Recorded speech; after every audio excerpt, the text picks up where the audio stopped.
What's up, guys? I am packing for moving to Montana. The dream is coming true.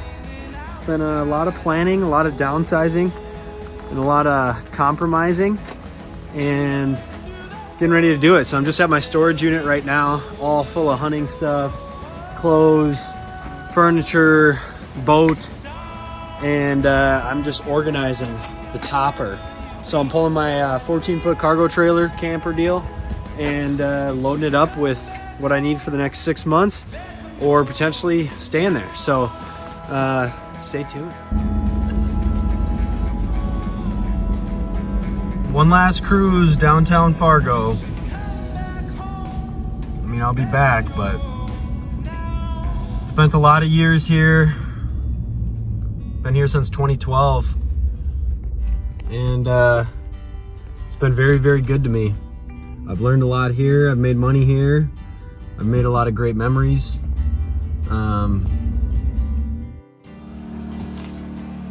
So some of you guys might have seen some previous videos on my cargo trailer.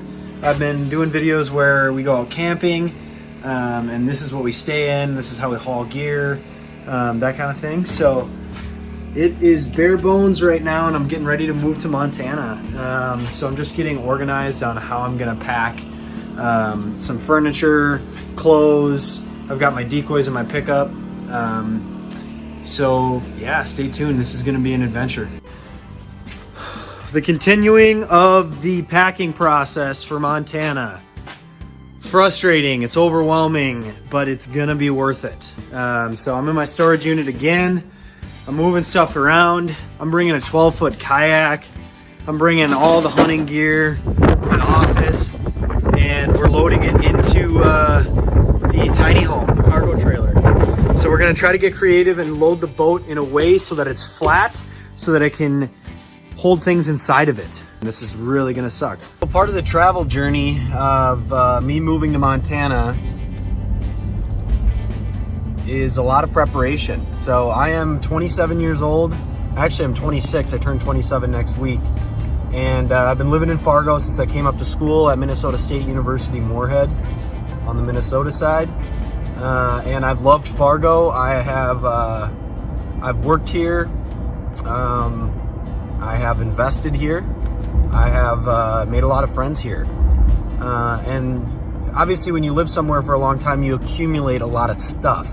Furniture, toys, just miscellaneous stuff. And so a lot of downsizing has happened in the past few months leading up to this. And a big thing is, how do I live where I want to live for a certain period of time with all this stuff? So long story short, what I did is I rented out the property that I was living at, that I own. It's a duplex in West Fargo. I rented that out a few months ago. I've been living with my girlfriend Kennedy, and then I have a storage unit, just a 10 by 10 storage unit in Moorhead, close to where my office is. And so the stuff that I don't need to bring, that I don't really need, the long-term stuff, family heirlooms, equipment, whatever, that's staying in the storage unit. The rest of it is going to be loaded into my cargo trailer and driven out to Montana. And I'll set up my office there at the house that I'm staying at, and the rest of my stuff. Good morning. I am in western North Dakota, Tioga specifically, visiting a school district that we've done, Bytespeed has done a lot of business with over the years. Desktop, wireless network infrastructure, servers, storage data systems. And then I'm heading down to Williston, North Dakota, who's one of Bytespeed's biggest customers, and they've worked with us on Lenovo laptops, Chromebooks, servers, pretty much everything that Bytespeed offers, they've worked with us on. And then we're gonna stop by the bank in Williston there, who's running our Bytespeed desktops. And as you can see in the background here, I got my cargo trailer, I got the F-150. And after I make these visits, I'm gonna be heading to Butte, Montana. So making the trip about another 7 hours, and then I'll officially be living in Montana for the winter. So thank you guys for joining me on this little road trip. Next stop, customer visits. So this is one of the things I miss most about, I guess, what life was like before COVID. I used to travel like 30 or 40% of the time for Bytespeed.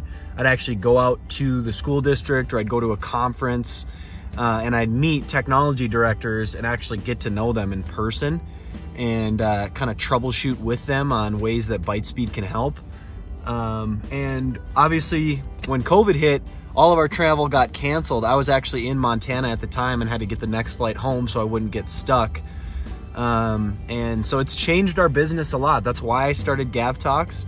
That's why I started North Country Legacy, is because I just wanted to, I didn't want to lose that personal connection, and I wanted people to really transparently be able to keep in touch with us and see what's going on in our lives and what's going on with Bytespeed, and that we're still thriving and growing.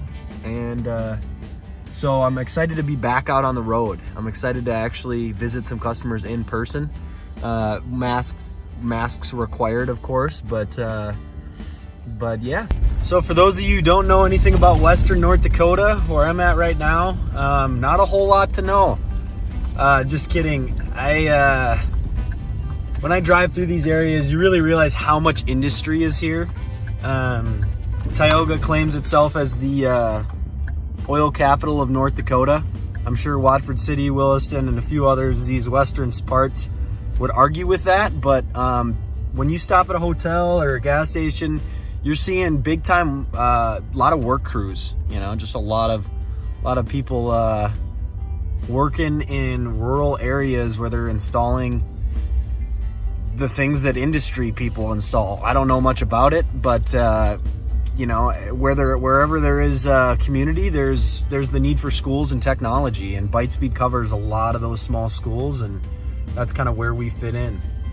So I'm just getting up to the school district here, and gonna go visit the tech director.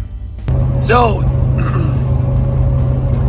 the first visit in Western North Dakota went well. We talked about their Ruckus wireless network, their access points, their switches, some of the connectivity, road bumps that they're having, and timeline of when they're going to be updating that, how, when, why. And now I'm heading to Williston to talk with them about deploying over 1,000 Chromebooks this year, actually over 2,000, and Windows devices, laptops, desktops, and kind of how that experience has been with them. You're used to the cold, and I'm like, yeah.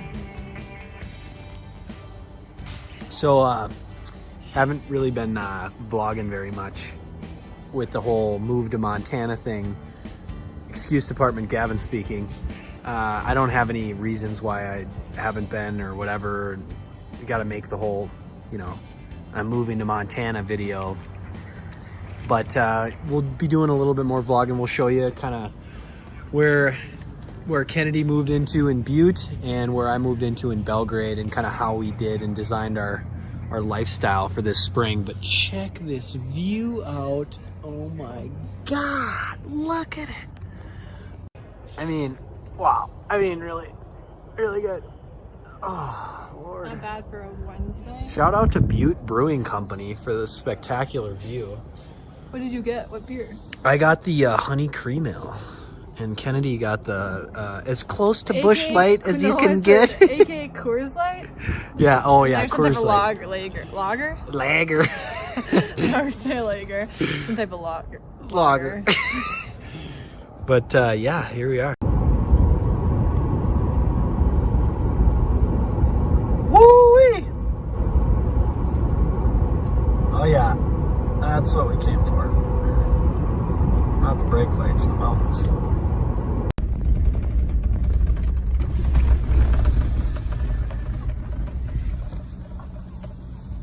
Okay, really guys?